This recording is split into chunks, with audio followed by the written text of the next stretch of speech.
এক কথা বলা লাগবে, বক্তির মুখে দাড়ি পবিত্র না মানুষের মুখে দাড়ি পবিত্র? ভালো করে জবাব দিলে খুশি হব। বক্তি মদ খায়, ঘুষ খায় না, জোর কন সুদ খায়? আমার ভাইয়ের, আমার বক্তি মদ খায় না, সুদও খায় না, আর মানুষ খায়। এখন বলুন, বক্তির মুখে দাড়ি পবিত্র না মানুষের মুখে দাড়ি পবিত্র? একই দিনে দুই ভাই জন্মগ্রহণ করছে, একই দিনে মারা গেছে। এক ভাইয়ের বয়স হলো 100 বছর, আর এক ভাইয়ের বয়স হলো 200 বছর। সুবহানাল্লাহ।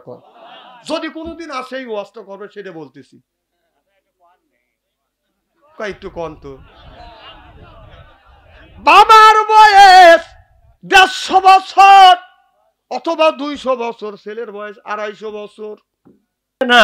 লোকটা তখন এরকম করে লিখতে থাকবে, আমার জীবনের এত গুণী নেক আমল, এত গুণী বদ আমল, আল্লাহর ফেরেশতা নিয়ে আল্লাহর কাছে চলে যাবে। এরপরে মন কানে কি ফেরেশতা আসবে, 3টা প্রশ্ন করবে, মান রব্বুকা ওয়া দীনুকা ওয়া নাবিয়ুকা, বলো তোমার রবকে, তোমার ধর্ম কি, তোমার নেতাকে।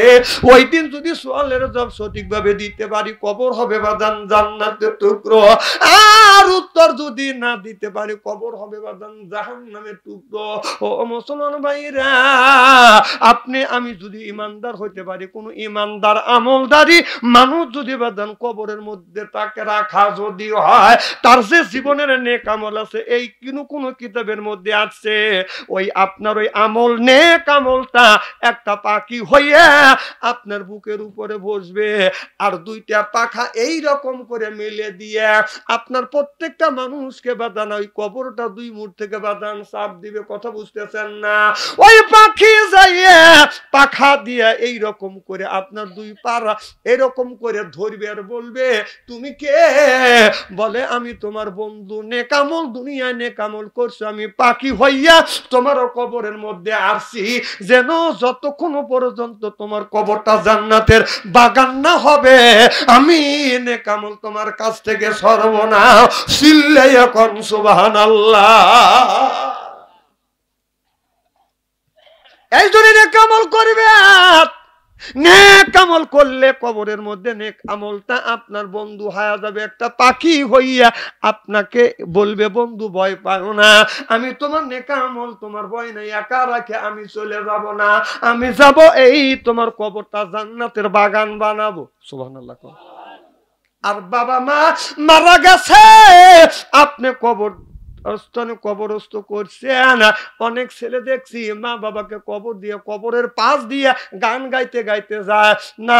যদি নিজেও যদি গান না গায়, মোবাইলে গান লাউড স্পিকার দিয়ে গান বাজাতে বাজাতে, না না, তুমি যখন কবরের পাশ দিয়ে যখন হেঁটে যাবে বাবা, তখন তুমি একটু দাঁড়িয়ে যাবা, যাই একটু সালাম দিবে, আসসালামু আলাইকুম ইয়া হালাল কবর। ও আল্লাহর বান্দারা, তোমরা কবরের মধ্যে আসছো, তোমরা আসো, তোমরাই একসময় আমাদের মতো চলাফেরা করছো, তোমরা চলে গেছো, আমরাও একদিন তোমাদের কাছে আসবো। আল্লাহ এই আসসালামু আলাইকুম রাহমাতুল্লাহি ওয়া বারাকাতুহু এর মানে হলো, আল্লাহ যারা মারা গেছে তাদের উপরে তুমি রহমত বর্ষিত করো। চিল্লাইয়া কোন সুবহানাল্লাহ।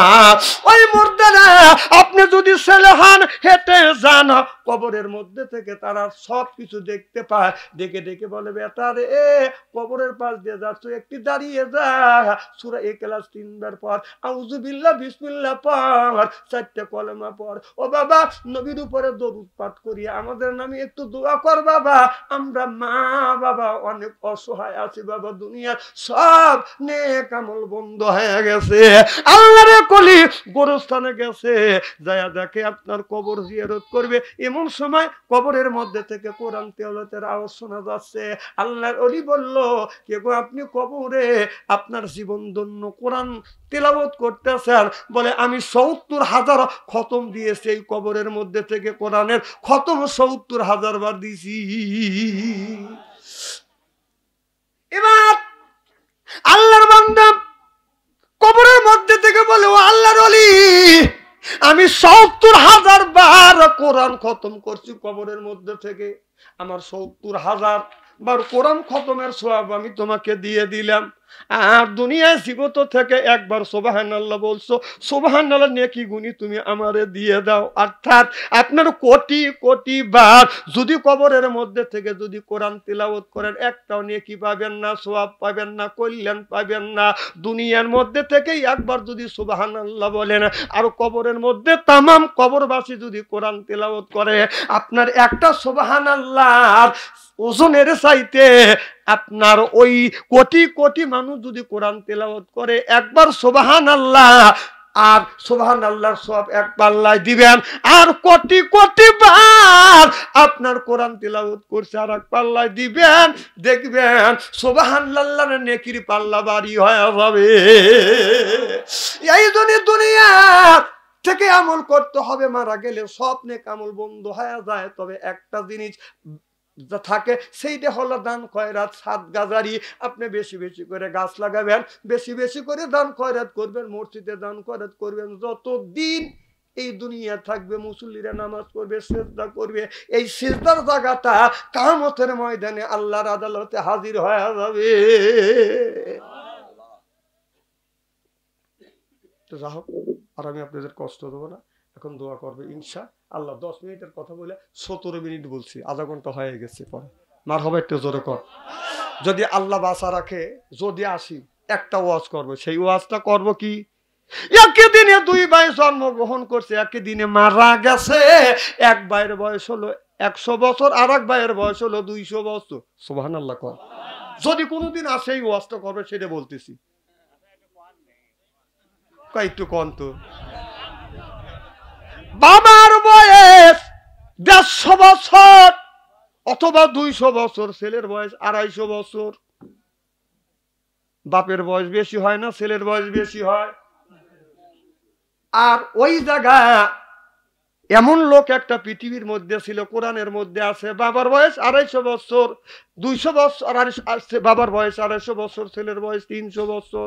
বাবার বয়স যদি 200 বছর হয়, ছেলের বয়স 250 বছর। সুবহানাল্লাহ কর। বাবার চাইতে 50 বছর বয়স বেশি। যদি কোনোদিন আসি এই ওয়াজটা করবো। কয় আচ্ছা, যদি আসি, আর না আসলি তো কালসারির মতো চলেই গেলাম।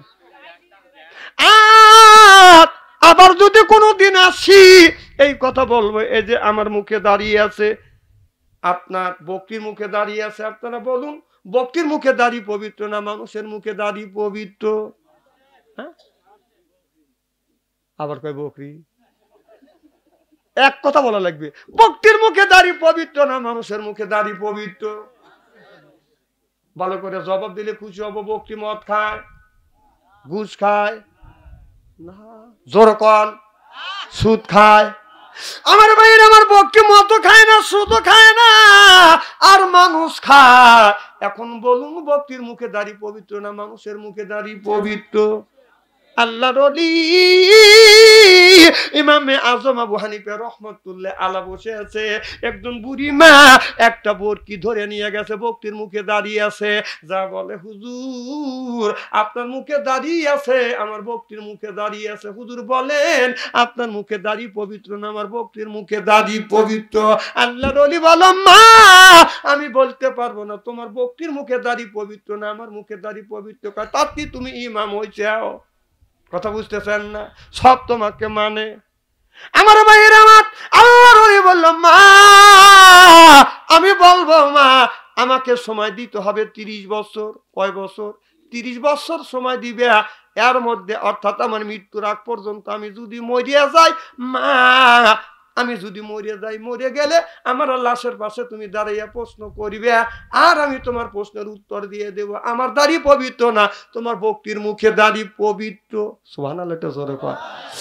এবার বুড়ি মাকে আল্লাহ বাঁচা রাখলেন, হায়াত দিলেন। আল্লাহর ওলি ইমামে আজম আবু হানিফা রাহমাতুল্লাহ আল্লাহ বলল, হুজুর মারে আল্লাহ যেন তোমাকে বাঁচা রাখে, আমি যদি মরে যাই লাশের কাছে যা প্রশ্ন করবে আমি উত্তর দিব না, আমার লাশটা উত্তর দিবে বক্তির দাড়ি পবিত্র না আমার মুখের দাড়ি পবিত্র?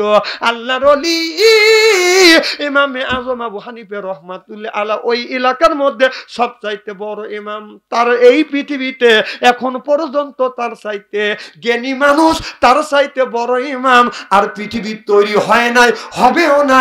চিল্লাইয়া কন মারহাবা। সব মানুষ তাকে মানে, তাকে সম্মান করে। কিছু লোক তার পিছনে লাগছে, রোজ তো হুজুরগিরি ছুটোই, তোর ইজ্জতগিরি ছুটোই। একজন দুর্চরিত্র মেয়ের সাথে পরামর্শ করছে আল্লাহর ওলি ইমামে আজম আবু হানিফা রহমাতুল্লাহ আলার শরীরে নারী নির্যাতনের কেস লাগাইয়া দেব। কথা বুঝতেছেন না?